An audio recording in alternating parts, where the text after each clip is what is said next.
Good morning, YouTube, and welcome back to the Wild Zone. It is your boy Tweak Bigfoot coming at you with another Rainbow Six video. So in this video, I'm playing Rainbow Six Siege with my buddy Shmicksy. You'll see him throughout the video. And really quickly, I just want to give you an introduction on how we met, and then plug his channel, and then get right into the story I've got for you guys today. So my buddy Shmicksy and I met him in 2013 at a college we both attended. And right away, we just hit it off. He's a really funny guy, and I realized that immediately. We were on a band together, and we just became really good friends. So he was at the college for 4 out of the 5 years I was there, and throughout that time, we just hung out. We worked out together, played some Yu-Gi-Oh together. Played a lot of Yu-Gi-Oh actually, and just became really good friends. Over the years, Shmicksy has taught me how to play Halo in a semi-competitive manner. And he has taught me how to be just a good person all around, and helped instill some really good qualities in me. I'm really thankful for his friendship, and he's one of the people that gave me this final push that I needed to get right into YouTube. So without him, I don't think I would be doing this today. I just want to plug his YouTube channel really quickly. If you guys are interested in seeing some high-level Halo 5 content, Shmicksy's channel is the place to go. He's very humble and won't admit it, but he is quite good at Halo 5. Usually ranks in the high Onyx. So if you guys want to check out content like that, he'll be posting Halo 5 videos or going live on Twitch and or Mixer. Anyway, I'll link it down in the description, and I hope you guys can go over there, give him a sub, and just check out his videos, because he's got some top quality content. Now, without further ado, it's time to get right into this story. So, as I mentioned in my first video, I'm 23, and I live in Canada, for those who didn't see my first video. And this happened to me last night. So I was out with a couple friends. They texted me and they just said, "Hey, you want to go play some pool?" And I said, "Yeah, I'll go play pool." So I head to one of the local bars in town. And when I say local bar, it's a dive. It is a poor man's excuse for a club, as some would say. Anyway, so I get there at about 11:30, and I'm just hanging out with my buddies, a couple of people I used to work with, and I had about one drink. I had one drink, exactly one drink at 11:30. And that was it. We played pool until about 1 o'clock in the morning, and then I went home. And let me say, it was a really good time. Had a lot of fun playing pool with them. Definitely worth it. Anyway, I leave the bar at about 1 o'clock in the morning, and I drive to my house, which is across the town that I live in. And I see this van following me, and it's quite weird. I keep going home. I'm driving across town, and this van is keeping speed with me, taking all the same turns. It looked like a taxi. I thought maybe it's just someone in the same area as me. Anyway, I keep driving across town, and I live on a one-way street. It's a cul-de-sac, so I'm going, and I turn down the street, and I go down to my house, and this van follows me, and I think, okay, this is quite interesting. This is really weird, because I know most of the people in the street, and there's no one that would be at the bar at 1 o'clock in the morning. So as I pull up to my house, I see this van pull around the cul-de-sac and park right at the end of it. And I'm looking at them, and they watch me get out of my car, and I walk into my house, and I look at them as I walk away. And as I walk away into my house, keeping in mind, it's still 1 o'clock in the morning, it's pretty dark out, I see them turn their lights off and slowly creep towards my car and my house.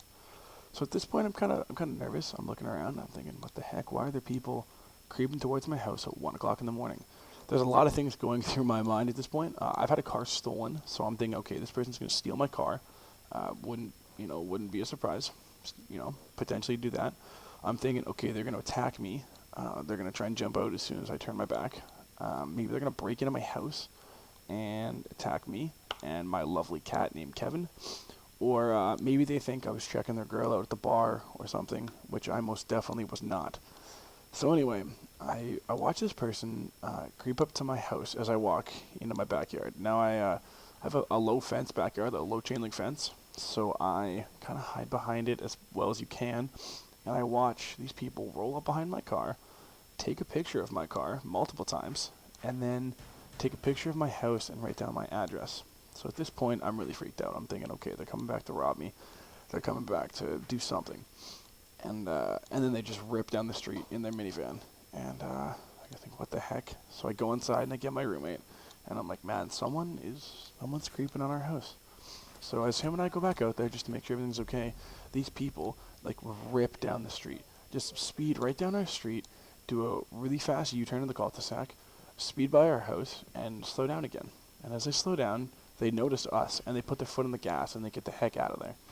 So at this point, I'm calling the police. I'm thinking, no, no, no, not today. No one is breaking into our house. So I call the police and give them all my information, where I live, what the situation was, and they said this is not out of the ordinary for late night activity when you leave the bar. I said okay. So we go back in our house and we just wait. They said a cop car was gonna come by and see what was going on. So we wait a little bit. Nothing happens. It's at this point it's 2 o'clock in the morning. We've been awake for an hour waiting for this to happen. So we're saying, you know what, we'll just go to bed. That's fine. So as we we head out, go to bed, walk into our rooms, which both of our rooms back on to the backyard. So I'm sitting there, I'm trying to go to bed, and I see this bright flashlight in my backyard. Keep in mind, it's now 2:10 in the morning. I have no idea what's going on. I see a bright flashlight in my backyard. I hear some noise, and then someone knocks at my back door, which is insanely very weird that they would come to the back door, not the front door of our house. So at this point, I text my roommate. I'm like, dude, someone's in our backyard. I'm almost sure we're about to get robbed. Him and I both sneak out of our rooms, trying to be as quiet as we can. At this point, we're sure someone's gonna try and go through our window or break into our house. So we're ready to go, ready to protect ourselves. So we call the cops. We said, look, now someone has followed us home and they have knocked on our back door. We're ready to throw down. We're ready to give them these hands if people try to break into our house. And they say, oh, 1 second. And they hang up on me, which I thought was quite weird. And I got a call from a no-caller ID. So at this point, I'm kind of putting two and two together, and I answer it. And there's a policewoman in our backyard. I go out there and I talk to her, and she says, oh yeah, the people that followed you home are a community watch group. Because you are 23 and a male, and you left the bar, they are naturally assuming that you have a DUI. So we're here to make sure that you're not actually drunk and driving around your town at 1 o'clock in the morning. At this point, I'm just annoyed. I am quite angry. Like I told you guys in the video, I had one drink at 11:30, and it's now 2 o'clock in the morning. So I do my best to be composed with this policewoman. I gave her my statement, and because I live in Canada, marijuana just became legal. So while I'm doing this, she says, are you high? You're shaking quite often, and your eyes are bloodshot. And I go, excuse me, ma'am. I'm not wearing shoes. It's cold, and it's 2 o'clock in the morning. I'm tired. That is why my eyes are bloodshot. So while I'm talking with this policewoman, who was very nice for being awake at 2 o'clock in the morning, she can clearly tell that I am not drunk or high. I am just very tired and slightly annoyed. So she apologizes for wasting my time and tells me that this should not be an issue again, just to keep my eyes on the road while I'm driving and just to be more aware of my surroundings. So that is what happened to me at 2 o'clock in the morning last night. Needless to say, I was not very happy with the situation, and I'm still not really happy about it the night after. So anyway, that is my story about how I thought I was going to get robbed at 1 o'clock in the morning. If you guys like hearing these funny stories, just let me know. I have a ton of them from college and funny life experiences that I have had. So yeah, just let me know in the comments below if you want to hear more stories. Anyway, if you made it this far in the video, you can see that we are 2-2 going into the final round. A couple of people left in the game, which made it a little less exciting. But either way, it was still a great game. I played well. This is one of Shmicky's first ever Rainbow Six games, and he played super well. So anyway, I'll let this clip roll for the last little bit here. And I want to thank you guys for watching the video, and I'll talk to you later.